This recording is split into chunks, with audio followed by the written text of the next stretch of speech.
आइए अब शुक्रवार की एक्सपायरी के लिए आप होंगे तैयार। मिड जुलाई से ये होने की तैयारी में है, लेकिन बीएसई के डेरिवेटिव्स कारोबार जिसका रीलॉन्च किया गया था, बैंक एक्स सेंसेक्स डेरिवेटिव्स का रीलॉन्च हुआ था, और साथ ही एनएसई ने जो ये अपनी एक्सपायरी का वक्त बदला है बैंक निफ्टी का, इसको लेकर बीएसई के एमडी और सीईओ सुंदररामन राममूर्ति साहब से एक्सक्लूसिव बातचीत की हमारे वरिष्ठ सहयोगी ब्रजेश कुमार ने। आइए सुनते हैं।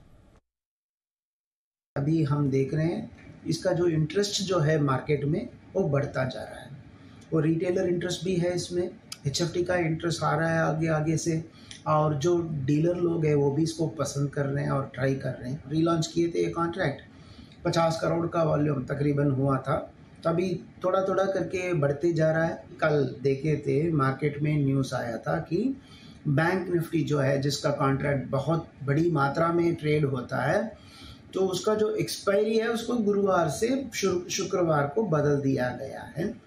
इससे सेंसेक्स का क्या होगा, ये तो क्या असर होगा, ये हमें थोड़ा वेट करके देखना पड़ेगा।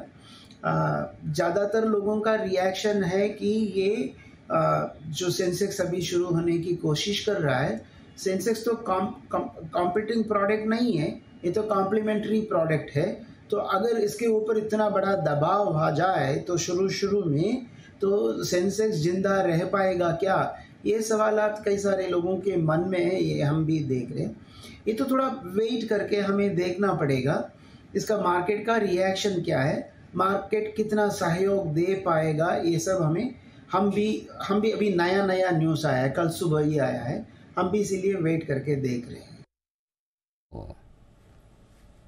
ध्यान रखना पड़ेगा, नजर रखनी पड़ेगी। एक्चुअली डायरेक्ट कंपटीशन आ जाता है सर। हाँ, तो सुंदररामन साहब ये कह रहे हैं कि भाई देखना पड़ेगा कि सेंसेक्स जिंदा रह पाएगा या नहीं। तो बड़ा इंटरेस्टिंग है, मतलब इनडायरेक्टली डायरेक्टली वो इस बात को मान रहे हैं कि इस प्रोडक्ट को लॉन्च ही इसलिए किया, इसकी गुरुवार से शुक्रवार की एक्सपायरी ही इसलिए की गई ताकि कि सेंसेक्स का जो डेरिवेटिव्स पॉपुलर होने की कोशिश कर रहा था वो कहीं कहीं ब्रेक लगा है। आशु सर से एक बार जरा इस पर राय ली जाए। आशु सर, क्या वाकई में बैंक निफ्टी की एक्सपायरी शुक्रवार को करने से सेंसेक्स के डेरिवेटिव्स पर फर्क पड़ेगा सर?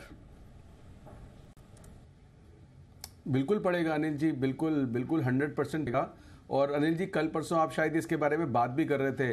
अनिल जी, ब्रोकर का भी इससे फ़ायदा होगा, ट्रेडिंग ज़्यादा होगी, एक्सचेंज का भी फ़ायदा होगा, और अनिल जी जो ट्रेडर्स हैं जो थीटा स्कैल्पिंग करते हैं उनके लिए भी फ़ायदा होगा। अनिल जी वो मार्जिन्स देखिए अनिल जी, अगर मेरे पास 50 लाख का मार्जिन है तो वो 50 लाख का ट्रेड या तो निफ्टी की कॉल पुट बेच सकते हैं या बैंक निफ्टी की। अब तो निफ्टी की थर्सडे को वाली एक्सपायरी के लिए बेच सकते हैं, बैंक निफ्टी के लिए। तो मुझे तो लगता है अनिल जी ये जो हुआ है, मतलब ट्रेडर, एक्सचेंज, ब्रोकर सबके लिए विन विन सिचुएशन है ये कि आप बहुत सारे मीम्स बन रहे हैं, खेलो इंडिया खेलो, और ट्रेडिंग करवा रहे हैं, सब कुछ कर रहे हैं।